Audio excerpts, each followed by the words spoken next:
Welcome to our webinar series on language policy in Africa. We are very pleased to welcome our colleague, Yassine Boussagui from the University uh, Ibn El Zohr from Agadir in Morocco. And he will give us today some insights on his work linked to language policy in Morocco in general, but specifically on the issue of Tamazight in this context as a challenging aspect in the language policy in Morocco. So please, dear colleague, I'll leave you the floor, but you can also present yourself briefly so that people know more about you. Thank you very much. Thank you very much, Diallo. Thank you. And thank you for Language Policy in Africa Journal for giving us this opportunity and bringing researchers who are interested in African languages, African language policy together to exchange ideas.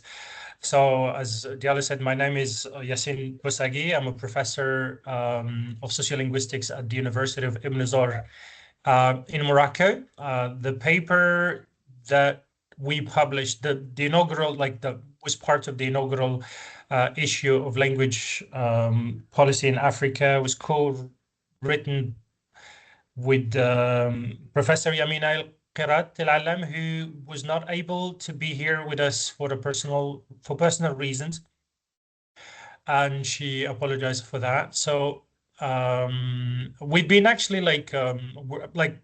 my PhD and my work for the last couple of years has been on Amazigh language revitalization, Amazigh language teaching, Amazigh in Morocco in general. But for this paper, we're looking at language policy from a global perspective, like Morocco in general, including all the different languages that exist in Morocco, and much more what we tried to do in the paper and what I'm going to try to do in this presentation today is kind of like bring in a little bit of a critical analysis of the dynamics of the different vagaries of language policies that have been formulated in the country, implemented, and more importantly, look at the implications of those language policies. So let me share my screen with you so that we all right.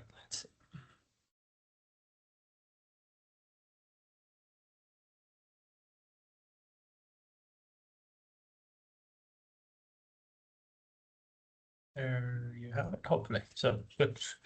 Can you all see it? I think it's perfect, right? So the paper and the talk are entitled Language Policy and Power Dynamics in Post-Independence Morocco, a Critical Analysis.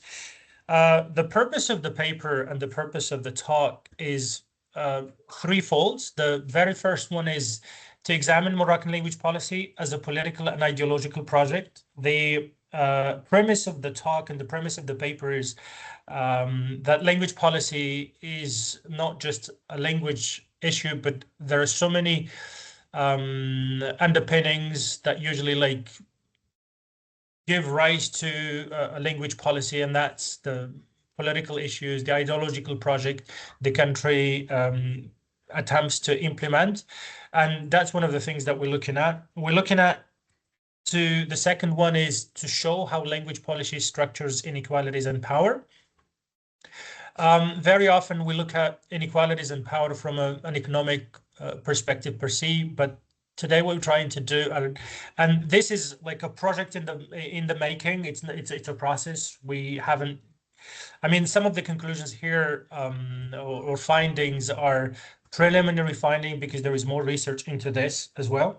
So what we want to do is we look at how language policy creates, sustains, and produces and reproduces inequalities, either be linguistic, social, or even economic.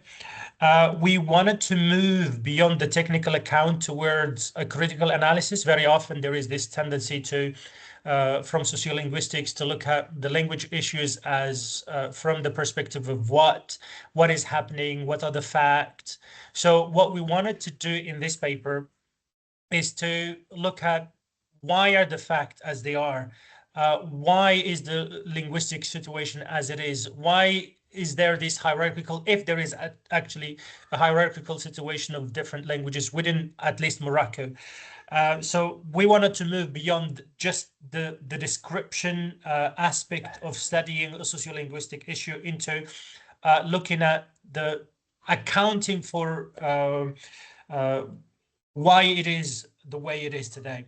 And the reason why we thought of Morocco is a revealing case is because you can extend this one way or another. You can extend it to some other North African countries, Algeria, Tunisia, to a larger extent, because we very much have a similar historical trajectory, colonized by France. Then there was the process of Arabization.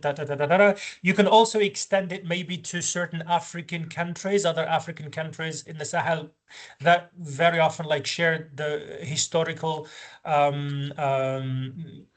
period of colonization from the France. So that's one of the reasons we thought about Morocco as a revealing case. And also, which is why Morocco and why most African countries. And I hope like in the discussion, we would probably share more any similarities if there are, because Morocco is deeply multilingual society, as with so many different African countries. There is a coexistence of mother tongues, official languages, foreign languages, and that dynamic between the different languages kind of have like these implications and ramifications that are very often ignored. The other thing is we wanted to look at language as identity capital, either so from a Bourdieuian perspective, capital as an economic capital or a social capital, and also language as a gatekeeper to power. Our research has focused on this language. So we wanted to look at how does language policy in post-independence Morocco reproduce power and inequality. Since 1956, the date of the year of the independence of Morocco, we've had a series of language policy formulations, starting with Arabization, and then the sort of like ending the, at least from the official discourse, the use of French in education, and then the revitalization and the teaching of Tamazight, for example, but then a going back to French again. And so we wanted to look at what are the implications in terms of reproducing power and inequality in the country. There are certain sub-questions. We wanted to look at the status of different languages, the outcomes of Arabization, the result, what actually happened. We wanted to look at the Amazigh recognition, for example, and why it was recognized, versus the implementation of the teaching of the Amazigh and the revitalization of Amazigh. We wanted to look at the role of French and English, because you cannot in any shape or form ignore that, especially the last few years, the last 6 years, there is a return to French in education in Morocco. And we wanted to look at what happens when a language policy is formulated, implemented, and the implication of those choices, the political choices that we do on education in general. So before we get to those, trying to answer some of those questions, let's talk a little bit about the context, the linguistic context, the landscape in Morocco, so that to give you an idea of what languages we have and the different foreign languages that we also have. So in terms of mother tongues, we have Darija, which is which it's called Darija, or you can call it in the literature Moroccan Arabic, which is the vernacular Arabic, which is completely different from standard Arabic and classical Arabic, I'll talk about in a minute. There are Amazigh varieties. Amazigh is worldly known as Berber in the literature, especially in European literature, Berber. Amazigh varieties in Morocco, they make, like, the main ones are three. There is Tashlhid, there is Tarifit, there is Tamazight, and they're regional. There are other varieties that are not really studied more often, and they don't really make the cut in the literature. There's also Hassania. Hassania is a variety of Arabic, which is spoken mainly in the southern part of Morocco, and then all the way down to Mauritania. In terms of official languages, there is Modern Standard Arabic, and then Amazigh. It was made official back in 2011. Modern Standard Arabic was the standardized version of Classical Arabic. So there is Classical Arabic, which is often the language of the Quran, the language of the Hadith. It's very like it's classical in a sense, the classical Arab poetry, and then standardized. It's like the version now that we see in official discourses on TV, especially TV bulletins, news bulletins, for example. Foreign languages, we have French, English, and Spanish. Now let's get into a bit of detail. So modern standard are now we're talking about hierarchical coexistence, but not equality. Often, I'll come back to that point later. So modern standard Arabic has, as I said, it's different from classical Arabic. So it is a symbol of Arab Islamic identity and state building. So in Morocco, for example, at the beginning of right after the independence, the state was built around Arabic as the official language and Islam as the official religion, and it kind of like that mold created sort of like the Moroccan identity in a sense, and then it sidelined the Amazigh component for many years. It is widely used in administration and education in principle, and I mean in principle because, as we will see later, French is also used, and you could even go further to say that it's French dominates modern standard Arabic in a lot of different sectors.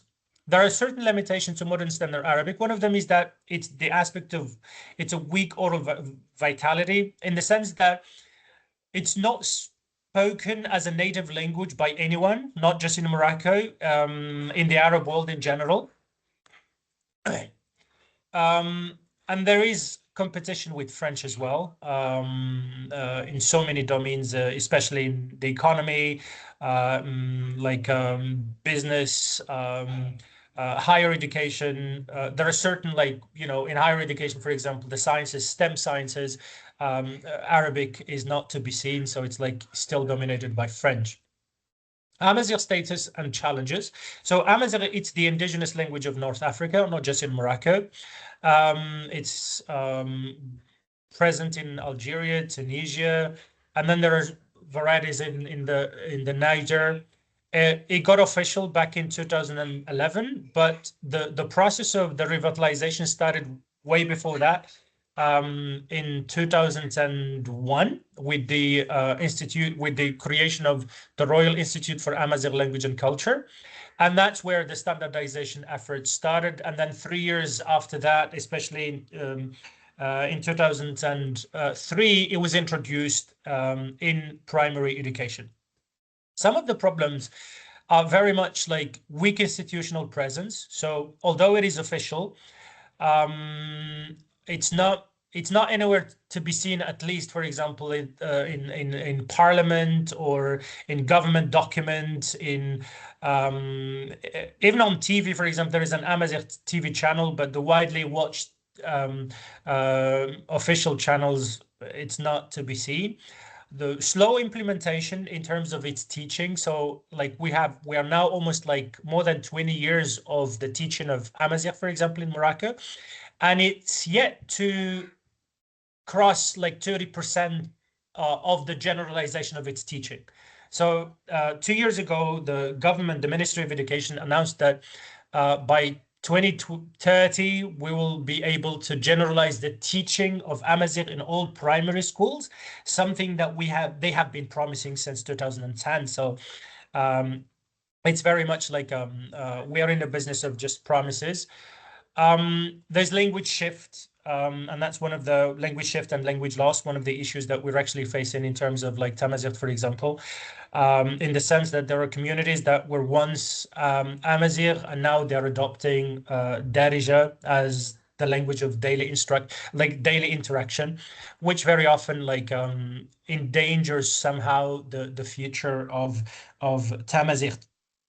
And speaking of Darija, it's the next one that we're going to be speaking about. There's usually like this ambiguity in power, like when it comes to speaking about Darija in Morocco, it's often ambiguity in the sense that it's thought of as a vernacular, not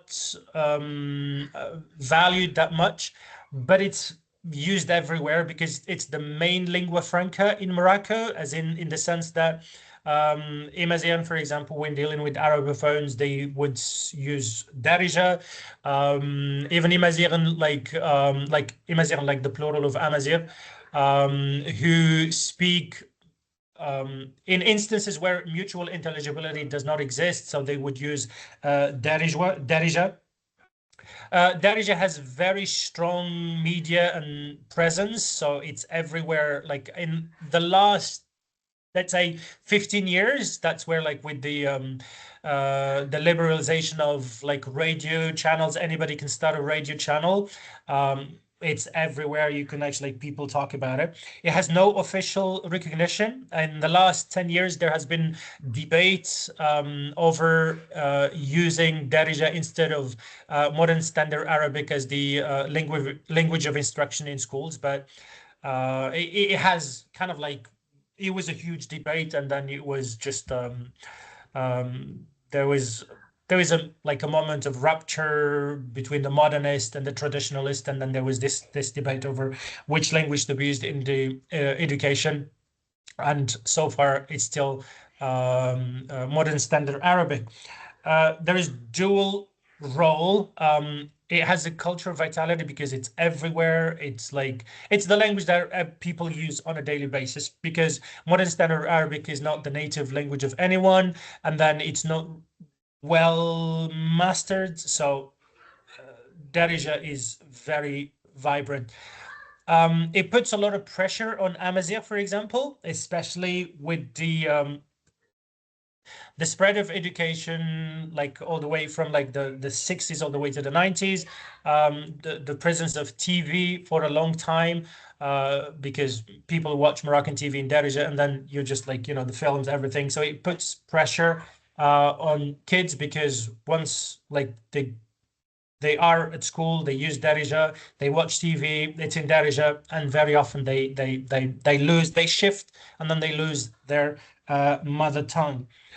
As with foreign languages, we have French, which is, we could go to say that it's a de facto official language. It has no official status in the constitution or any legal document, but it's used widely in business. Anywhere you go, bank, administrations, it's the official language. In higher education, in the faculties of science, technical faculties, everything is in French. It's a marker of elite status. There is a lot of work that has been done there, so that shows you the status of French. English is rising in prestige due to, like, same trend everywhere in the world: globalization, science, and youth, and social media in general. There's also Spanish, but it is declining, but it's regionally present. So it is declining because of the spread of French via administration. Spanish is also only existed in two different areas: the north, because of Spanish colonization, and the south as well. But it's declining. Its presence is declining, apart from loan words that you can, like, if you go to the north of Morocco, you could hear loan words from Spanish in Darija. In our paper, we used this critical language policy as a framework. We thought of language policy not just an apolitical endeavor. The idea is that it's highly political, it's highly ideological, and it yields certain directions that the state wants to keep in whatever the country. So the key influences are Tollefson, Pennycook, Phillipson, and Scott Knapp. We wanted to focus on power, inequality, and historical structural conditions that very often are embedded in language policy formulations implicitly. The methodology approach that we adopted is qualitative document analysis. So we looked at the constitutions, the different laws, the educational reforms, and the policy text. We wanted to uncover the hidden ideological mechanisms that are often implicitly embedded in language policies without really without announcing themselves very often. So let's start with the policy of Arabization. It started right after the independence with the objective of first one is to replace French with Arabic. So what was that was the main objective. Arabization, as was considered, was an ongoing process of resistance to the French colonial residue in Morocco. It was une notion militante. It was a militant strategy. It was like the idea was to replace French in the country. And the second reason, build national identity around Arabic. So Morocco, like in the 1962 constitution, stated Morocco is an Arab country and Islam is the official religion. Unifying education, because with the presence of the French colonials, there was a dual system. There was the traditional system of madrasat, which is very often connected to the mosques. And then there was the creation of the French system. And even like during the independence period, the nationalists started their own schools, very often in Arabic. And then right after the independence, there was this idea that we needed to unify the education system to be one, and then Arabic should be the language to be used in that single unified system. There is also the Moroccanization of stuff and curricula. One of the problems that plagued the Arabization was the inexistent and insufficient existence of the stuff and the curricula, because most of the teachers at the time, they were French. And after the independence, Morocco, for example, especially when they Arabized the early period in the 60s, from 62 to 67, when they started the Arabization primary schools, they resorted to teachers from Syria, Egypt, because they had no stuff. And one of the goal was to train Moroccans to teach in Arabic. The contradictions, Arabization in primary and secondary education. So one of the problems was that it didn't really fare as they would have liked it, because even in the early years in 1967, 65 to 67, it was halted for 2 years because there was a lowering of the standards and performances in education. The second problem is that French maintained in higher education. So Arabization, it went all the way, and the last baccalaureate that was in French was in 1989. And if you go up to higher education, university, technical schools, everything was maintained and everything was done in French. And then the other problem was that there was a mismatch between schooling levels. There was a huge linguistic rupture because you had a lot of younger people right after the independence that were trained and taught in Arabic. And once they get to higher education, to universities, everything is in French. So you can expect like the standards to go low and low and low year after year. Amazigh policy, recognition versus control. The officialization of Amazigh and the recognition of Amazigh in Morocco in 2000 was very much like a one way of politically managing the different factions of the country, especially after the death of Hassan II, the late king. And the other king, like the Mohammed VI, had so many different project at hand, and one of them was this, containing the Amazigh element of Morocco, especially with the pressure from international organizations to recognize Morocco. So it was kind of like there is a conflict you needed to contain, and we had the creation of Ihkam. And right after that, without any planning, the teaching of Tamazight in 2003. It started hastily because there was 2001, the creation of IRCAM. It was not given time to even teachers train. What they only had was 3 days of training in order to teach Tamazight, a new language with a newly adopted script. And even at that time, there was so many bureaucratic delays. There were like weak monitoring because the training that went into it was not very sufficient. There was constitutional ambiguity when it comes to Tamazight. So, for example, Arabic in the constitution says it remains the official language.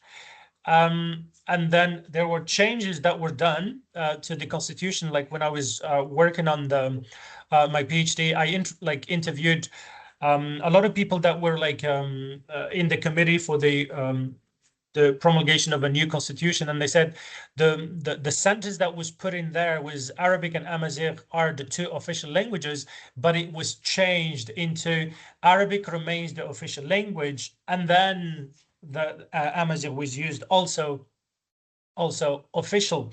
But it was, you can read into it, there is a hierarchical legal framing there.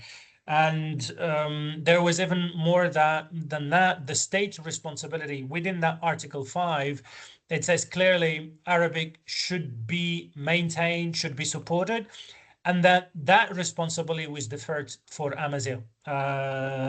Deferred in the sense that the law, for example, the Constitution promised organic laws for the promotion of Amazigh, its implementation in the teaching. But unfortunately, that law, we had to wait from 2011 all the way to 2017 and 17 to get the law accepted. So, and then, but within the law, what we noticed was there was a return to regional varieties. So from 2003, the IRCAM, the Royal Institute that was created in order to promote Amazigh and standardize the language, for almost like, let's say, more than 10 years, they worked on this standardized version of Amazigh to be taught in schools. And then when the organic laws were passed, there was a return to regional varieties. So we no longer going to be teaching the standardized version. We have to focus on the different regions, and each region has to introduce its language in the schools, which very often and clearly undermines the standardized form. It weakens Amazigh as a functional official language because we're no longer speaking of one language, but we're speaking about different dialects. Also, Amazigh was undermined in the educational reform. From 2015 and 2013, there was an educational reform called Vision Stratégique for the betterment of the education system. And it really built around trilingualism, promoting Arabic, French, and English, and Amazigh was marginalized in that context. It was only taught as, I mean, like the educational reform stipulate Amazigh to be taught as an oral language for oral communication, and it excluded the written form. It excluded Amazigh as a language of instruction, at least. Our hope was at least in primary levels, first years of primary school, where there is that gap between the language of the home and the language of the school. Now it's just like it's out of the window. And in 2017 and 19, Morocco returned to French again, because as I said, like in 2019-89, French was done with, at least in primary school. But then because of the lowering of the standards in 2009, Morocco reintroduced French for technical and scientific subjects in middle school and high school. The reason for that is that there is that gap. Students were taught in Arabic, and then once they moved to the university, they have to study in French, a language they don't master. There is the expansion use of English, and then leaves us with these two facts. Arabic becomes then very much symbolic in a sense. French is the official language, and then there is this strategic thinking of implementing, using English little by little. The result of these vagaries and this, like I call it in a different paper, I called it the mismanagement of language policy in Morocco. The result is the stratification, the balkanization, if you wish, the balkanization of the educational system. So what we have now in Morocco, we have three systems. We have a public school, we have French mission schools, and we have private elite institutions. And it very much depends on where you are and how much money you have. So public schools for everyone. French mission schools, that really expensive. The system is French, and then you get a French baccalaureate.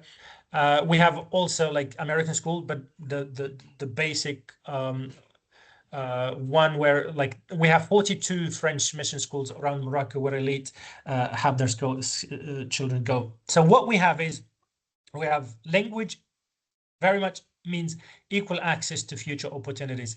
If you're studying in public schools, the chances are simply because your proficiency in French and English are very low. I mean, like they don't allow you to access first universities. In a study that was done in 2018, Boussagui and Nargibi, they have demonstrated that the lack of proficiency in French stands in the way of a lot of students, science students. So we have these streams in the baccalaureate, before the baccalaureate, of you either do math studies or science or literature. And then most often what happens to students in the sciences, because they've been studying in Arabic, once they get to the university, they fail to graduate with a BA in the sciences, and they often like lose, like according to Boussagui and Nargibi, they lose 7 years or even like 4 to 7 years, and then they switch to the studies in English or in like Arabic department, for example, rather than like continuing their studies in the sciences. So what we have is we have public school students, they have limited proficiency in French, which restricts their access to sciences and elite careers and jobs. And we have elite strategies, French schools, and reproduction of privilege. So, for example, 45% of Moroccan graduate from French school system since 1956 come from just 500 families. And these 500 families are the ones that have been like, that are in business, are in government for like, you know, for almost the last 50 years or so. So what we have is we have a system that sustains and reproduces inequalities in the country. There's a sort of an elite closure. In a sense, there was a quote from, we have it in our article there, a quote from one of the private school directors. He said, "We must not force everyone into the same mold as the current system wants. Young people from poor families must learn a trade or a technique. For this, they have professional training schools at their disposal. If you're poor, you can just stay poor. But if you're rich, like, you know, send us your kids and we will train them to reproduce the very exact same conditions for the same families to continue to be in the same positions." Linguistic capital unequally distributed. So what we have in Morocco is we have a system that forces people to stay where they are. So if you are poor, and mainly if you are, let's say, in rural areas where there are no private schools, your chances of getting ahead, social mobility, are very very limited. And then if you are in a major cities, Rabat, Casablanca, Marrakesh, where the chances, like, you have even private schools that you can, you know, you can afford, the chances are you can get ahead, you can have that window of social mobility, because the private schools where you go, they do care a lot about the training of the teachers, especially French teachers, because it's the ones that really makes the difference. The public education channels poverty and limited mobility, and then elite schools sustain dominance. So very much like I'm not really like we're as I will say at the end of this talk, we're still investigating this. We have a research, ongoing research now, where we're actually looking at the elite higher education institutions, and we're looking at the students and where they come from, whether they come from public schools, to really see how enshrined this aspect of sustaining dominance is in the Moroccan education system. So our key findings are: language policy is not neutral. It is highly political. It's highly ideological. And unfortunately, if we are to sort of democratize the country and democratize like education, we have to really reconsider how we do things in the country. Structurally, Arabization has failed, and we are moving we're moving back to French because of this. Amazigh officialization remains very symbolic, and then language loss is happening at a rate that is very scary. And then, given that I am an Amazigh myself, and I fear that at some point this indigenous language might actually cease to kind of like be vibrant. French still dominates power and still dominates every aspect of life in Morocco. The other thing is that English redistributive role remains uncertain. Like that's another issue. My background, when I was a teacher before I joined the public university, and I worked mainly in private universities. I was the first teacher to be hired like at the Laureate University of Casablanca, the first private university back in 2010. And what I noticed then was this heavy focus on giving this student from wealthy families access to English, as opposed to like in public schools where English is only taught in the last 2 years of high school. And now things are changing, but how they're changing, that remains to be seen. To conclude, language shapes inequality, access, and citizenship. Where I come from, for example, in the south of Morocco, the school dropout is still really high because of that discrepancy between the language of home and then the language of the school. And even the infrastructures of schooling is really high. Like by the numbers of the government, for example, 3,000 students drop out of school every single year. That's very, very challenging for a country that aspires to be economically vibrant and move forward. There is still a tension between identity discourse and economic realities. Even in Morocco, although there has been a change in the way Amazigh is viewed, it's been promoted from a symbolic discursive aspect and facade. But the reality is people are very pragmatic when they come to the languages they choose. We have now like the concept of family language policy, where people tend to speak to their kids in French or even in English because they see them as the gateways to better opportunities. There is a need for a policy coherence and structural reform. I mean, that's what we really need in Morocco. Before I conclude, I have some questions that I'm still looking into, and probably like we might raise at the end of this discussion. But I mean, I don't have all the answers, but I want to look into how to design an equitable language policy. What would real Amazigh implementation require? Can English disrupt elite closure? What role for researchers like myself, you in different countries where you are?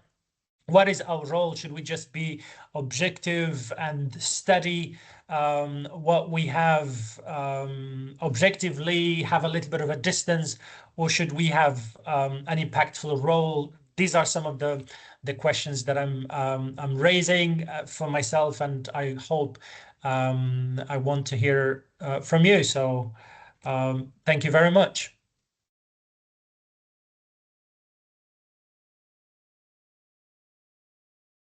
Yes. Thank you very much. Can you hear me? Yes, yes, Okay. Oh, dear colleague, this is just fantastic. Thank you. Thank you very much. I'm not going to talk about on behalf of the participant, but I personally, I enjoy the talk. This is exactly what the seminar series is supposed to give the people, the opportunity to discuss concretely about such issues that are linked to language policy on the African continent and to see how, to what extent language policy can have a big influence on the living life of everyday life of people on the continent. This is a very, very good example. But if you allow me to just wrap up a little bit what you said about your sure, on during your talk. You started first by setting up like the purposes of your talk, which is very helpful so that people know where you want to bring us, where you want to lead us. And you first said that your goal is to examine Moroccan language policy versus as a political and ideological politics project, sorry, and you also wanted to show how language policy structures inequality and power. You also want to move beyond the technical accounts toward a critical analysis to discuss the hierarchies in the American context. And this led us to key like aspect saying that Morocco is a revealing case for Africa, but specifically for North Africa because they have the same features according in the colonial context, past colonial context. They have been French colonies and they have similar linguistic realities. And also that American society is a deeply multilingual society where you have the coexistence of mother tongues, official languages, and foreign languages. And you mentioned and you really insist on the fact that language is a gatekeeper for uh, power in Morocco, right? yep, So, and based on this, your core questions, where I would just mention the main question is, how does language policy in post-independence Morocco reproduce power and inequality? I think this question is just, um, I would say, a red line in your whole talk that gave us all the details that you gave. You could really mention later in your talk, meaning like the interconnection between the different languages in the country, starting with Darija, which is like the main lingua franca in the country, also to talk about the different varieties of Amharic in the country, but also to talk about the whole linguistic landscape in the country, where you have the modern standardized Arabic, but also other foreign languages like French, which is still like the official language de facto, but you could also have some English that is also coming, etc., etc. And one of the key, uh, I would say, challenges is linked to the status of Amharic itself, considered as indigenous language in North Africa, but also as national language in Morocco that gained official status since 2011. But it's striking that this language is still fighting to be somehow implemented in education, also in official contexts, etc. So please, guys, please, I would say, participants, you have the floor. Do you have questions?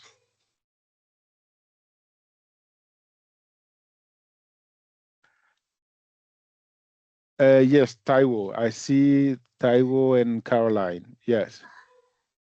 You please no, just write in the chat, please. Just Oh, write in they the can't chat. speak. Yeah, you can't speak. You Okay. just write your question in the chat. But I would start first with a question. You said, dear colleague, in your conclusion that um, uh, language shapes inequality, access, and citizenship. So, can you deepen these conclusions, please? Can you say that again? I'm sorry. You say that language shapes inequality, access to power, and also citizenship. Right. So like, as I said, like French is the most important language, for example, to land a job, like not just any job, for example, in business, in higher education, in well-paying jobs, you need French, and then probably English as well now is coming. Arabic is not going to do that at all. So what we have is, when you look at the way, for example, business is done in Morocco, for example. So like you go into a company, you're going to be using only French. So anybody who's been studying in Arabic their whole life, primary school, and then they get into high school, they they are, maybe you could say they're proficient in, they would be able to talk technically in Arabic, but once they get to the university, everything like switches into French, and they haven't had the chance of studying French professionally. So what happens to them is that they might either not finish their university studies, they drop out because they couldn't keep up with the aspect of French as they need to be proficient in French, or even if they finish their, like for example, BA or whatever, they're not. It's not going to be done in, for example, BA with flying colors, as they say, that like grades that would allow them to land jobs. And if they go to any interviews, for example, for any job, it's done in French, and they're not proficient in French. So what happens is, like, certain families that only send their kids to public schools, the only jobs they have are teaching jobs. You become a teacher because, like, if you want to land a job, you got a BA in, I don't know, whatever. Like, the only job that you at least get is low level jobs of teaching or administrative level jobs, because you're not proficient in the language. The second thing is that and that you can see, for example, there. So like, the ones that send their kids to La Mission Française, the mission, like French mission, like, which means elite, they have no problems with the French language. And then they add English, because in most private schools, they teach English from primary school, which is completely different in public school. You only study it in the last 3 years of high school. So now you're proficient in French because that's the language that you use in your 12-year like studying from primary to the high school. Then you add English. So the possible, and then you can go to university, you have no problems because you speak the language, because everything is in French, and then it becomes much easier to land better jobs. If you go to, for example, to study abroad, it becomes much easier because they are the only ones that can afford it, for example. So you have this idea of, because of the language that you speak, it kind of like determines the job that you're going to land. And somehow, if it determines the job that you land, it means it determines the social class. I mean, I wouldn't use like the terms, it's kind of like overused, but it's sort of like determines your financial circumstances. And the second idea of citizenship, it's this. So for where I come from, we have a huge number of young people that illegally travel to Europe. every single year. I come from a region in the south of Morocco where Amazigh is the dominant language, and Arabic is, we don't have that many private schools. And then a lot of young people my age, like I have friends who now in Europe, and then they dropped out of school, and then they illegally migrated. And then what you have a huge number of people that actually leave in the country, and it really affects even the region itself. So that's the idea. I don't know if it. Yeah. Okay, we have a few questions here in the chat. Can you see them? But I can read like the first comment for Caroline Story. She says, I have to run, but thank you so much for sharing your research. These considerations are significantly applicable to other post-colonial contexts, such as the case of English language ideologies in the US and Nigeria, as in my research. Often, political systems do not necessarily or accurately reflect social linguistic reality, but an idealized imaginary of for the future with the intention to affect change through policy and eventually shape culture. I'd love to reach out later to discuss more. So this from Absolutely. Caroline, sorry. Yeah. And we have a question from Martin Benjamin, who's wrote, I am interested in the contrast between Morocco and other regional countries, such as Senegal and Mali. In those other countries, it is just assumed that secondary education will be in French. No pretense that Wolof or Bambara has a role in the higher levels of education, business, or government. If I may, I mean, like that's one of the reasons I chose the topic in a sense this way, because I wanted to see more if there is that possibility of like a comparative study of what is happening in Senegal or Mali or any other country to see like the similarities, so that we can at least learn from one another the different situations that we have. It seems that Yeah, poor people in Morocco are still poor because they send their children to poor yeah, schools. yeah. This from Bert, Bird, exactly. yes, yeah. So it seems that poor people in Morocco stay poor because they send their children to poor schools. This leads to dropouts, etc., because children do not learn sufficient French. But this also means that the country stays poor because people do not reach their full potential and therefore do not contribute to the economy as much as they could. So what to do? You can either pour in more and more resources so that all can learn French, or you can choose to make teaching more efficient given the resources that are available. The second choice makes more sense to me, but it means teaching in Arabic and in Amharic. And it also means restructuring the economy so that Arabic and Amharic become accepted in all domains instead of French. I absolutely agree with Bert. I mean, like that is my idea, because I think of languages as just like tools, like they're communicative tools.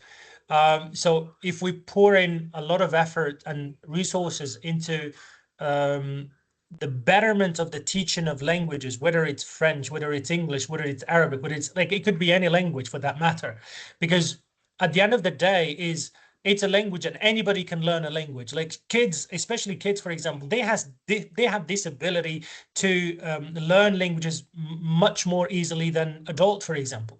So if we pour resources into it, because most of the problems that we have, for example, there was a paper, I think I kind of like alluded it to in our chapter, in our article, I'm not really sure, but there was a paper that was actually that was done, the testing that was done in 2019 and 2020, and it tested the proficiency of teachers themselves in French, and that's where it was like, and most of them their French, their proficiency in French is really not really that good. Like, so you can imagine teachers teaching a language they're not proficient in.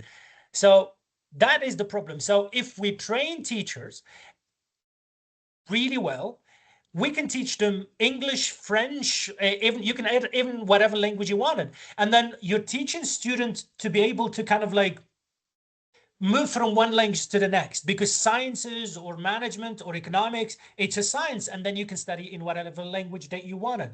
And you don't really have to change the whole system. What we need to get into is this part where we train teachers and we teach young learners or young people to be able to speak the language professionally, and we put in the resources. Maybe the case for Amazigh is that the translanguage and the concept now that we have in education in applied linguistics, translanguage, like we use Amazigh, for example, in early years, the same way like the United Nations recommendations of using mother tongues in primary schools, kind of like to help them bridge that gap of family and the language of instruction. That could be done.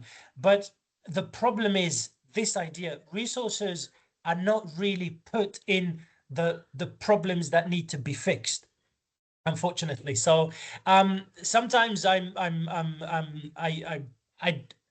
don't want to go into the conclusion that the system is actually built to stay like this, because I don't have evidence. We're looking into finding more evidence, but somehow you kind of like get the suggestion that this could be the case. I don't know. Fantastic. Let's come to the next question from Mumbai Tevodai. He said, thanks. What are the outcomes of introducing Amazigh as a language in education? What efforts has the state made to encourage this initiative in practice? So one of the outcomes, at least from how I see it, is that Amazigh for a very long time, before the 2001, 2003, where it was introduced, it has always been stigmatized as a language. Like you shouldn't be seen speaking Tamazight because it's like kind of like associated with backwardness, with village dwellers in a sense. Like, and you had a lot of I do have like family members who whose parents are Amazigh, but because they lived in big cities in Rabat, for example, or Casablanca, and they were like afraid of being seen using Amazigh, for example, in the street. So what they did is that they shifted. And even their parents, for example, they would speak to them at home in Darija because they don't want them to feel that, like, you know, the stigma, for example, of using the language. That is changing. That is changing now, given the promotion of Amazigh by the head of the state, for like the king, because for a very long time, even political parties like they never wanted to Amazigh to be recognized, but because it came from the top, everybody has to kind of like agree politically, because it came from the king, everybody has to accept it, and they kind of like accepted it. So that is changing from that perspective. It's no longer a stigma. It's kind of like promoted. I don't know if like even the African Cup of Nations that we have now, we have like the Tifinagh script at the back of like the national team, the Moroccan national team, so you can actually see like a small like Tifinagh, like the Amazigh script at the back of the jersey of our like players. So that stigma has changed. But in terms of what is done in practice, that's where the problem lies. We still have, as I mentioned earlier, we are yet to get to 30% of the generalization of the teaching of Tamazight only in primary schools. Having said that, like in 2010, it was promised that there will be a generalization in primary schools and middle and high school. We're not yet in middle school and high school. We're not even like 50% in primary school. Reasons simple. We don't have enough teachers. So in training centers, we have only 4 training centers that integrated Amazigh as a language to train teachers. So we don't have that enough, like, you know, enough human resources to be able to generalize it. So thank you. Yep. We have the question now from Taiwo. The first one is, what is the effect of the language policy or language situation on the social linguistic profile of individuals in terms of bilinguality, say multilinguality, bilinguality, and general communicative effectiveness? And the second, either a standard Amazigh that is mutually intelligible to the dialects. If so, why can it not be adapted? So what is the effect of language policy and language situation to the profile of an individual? So one of the things that we have noticed sociolinguistically at the individual level is that young people now, they tend to prefer English than French, for example, or so we have studies, like I've done a study last year, like at my university, where we interviewed students and we had a qualitative data. And then we had most of the students, even in the sciences, they tend to kind of like want to speak English more because of social media, the global aura of English. But at the you have most Moroccans are kind of like bilingual in essence, because especially Amazigh, at least if I may say so, like if you're an Amazigh, you speak your mother tongue Tamazight, for example, Amazigh, and then you speak Darija, that's the second. So you're kind of like by nature and by default you're a bilingual. Then you could even like extend it to being a multilingual person, if you're proficient or at least you understand and you speak French, because it's introduced in schools. So it kind of like, as I introduced it at the beginning, Darija is a lingua franca. So like there is no problem in effective communication on a daily basis between Moroccans. You meet the next person, you speak Darija, you can even speak French. Now you can even speak English with younger people. But it's the proficiency. It's like, is it really the level of, let's say, for example, French or English, does it allow you, for example, to really get to a level where you can change your economic situation? That's where the problem is. Is there a standard Amazigh that is mutually intelligible to the dialect? The standardized was developed, as I said, but the problem is that it's introduced in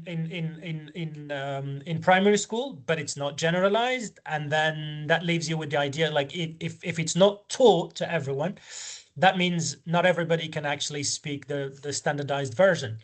So we still use like, if depending on the region where you come from, you speak your own variety. It is in principle, the standardized version is the one that is taught, but not many young people at school study the standardized version to be able to be fluent in it. So that's the problem that I might say. Thank you. Let's take a last question. I would say question from Dr. Filippo John. Is saying, given the theoretical relevance of translanguaging pedagogy for indigenous knowledge and epistemic access, why can't you try its integration in the Moroccan policy? Yeah, that's what I said in one of the early comments when I said, like, in terms of languages, I mean, anybody can, like, if there is proper training of teachers, we would be able to teach our young kids to speak French or English, and then we would be using translanguaging as a bridge, kind of like using having a classroom as a multilingual context where you can move from one language to the next, and then you use Tamazight, for example, or Amazigh, or even Darija as a step towards helping them be proficient in the language. So yes, absolutely. But that's what I said, like our as researchers, that's the point now. I mean, like, is everybody really familiar with translanguaging pedagogies in like our teachers? I doubt it. So, but that would be the best way to go forward. I think that's the best way to go forward. And thank you, Philip or John. Yeah. Thank you very much. Just to comment on the last point, Altine Traore wrote that we are discussing the same topics now in our constitution in Mali, and Bert Frank Spencer also shared a document. Please find it in the chat. And Dr. Filippo John said, thanks, Bert, for sharing. And we have a last document from Martin Benjamin, who shared a video produced on stems and languages in Mali, together with Juru and etc. other colleagues. All these are material that you can find in the links. In the chat. So I think we're done. this was just a fantastic talk today. Thank you very much to all of you for your interest, for your time. Thank you, dear colleague from Agadir, can I say? Yes, Yeah, yes, yes, yes, yes. for the brilliant talk. It was very nice today. And I would like to say once again, thank you to all the members and colleagues of the Edinburgh Circle for the promotion of the African languages on behalf also of Initiative Afrique and the University of Bern. Please do not miss our next webinar on the 6th of February in, I would say, 1 month. Yeah. So Thank you very much. thank you very much and have a nice weekend. Bye. Thank you. Thank you. Bye.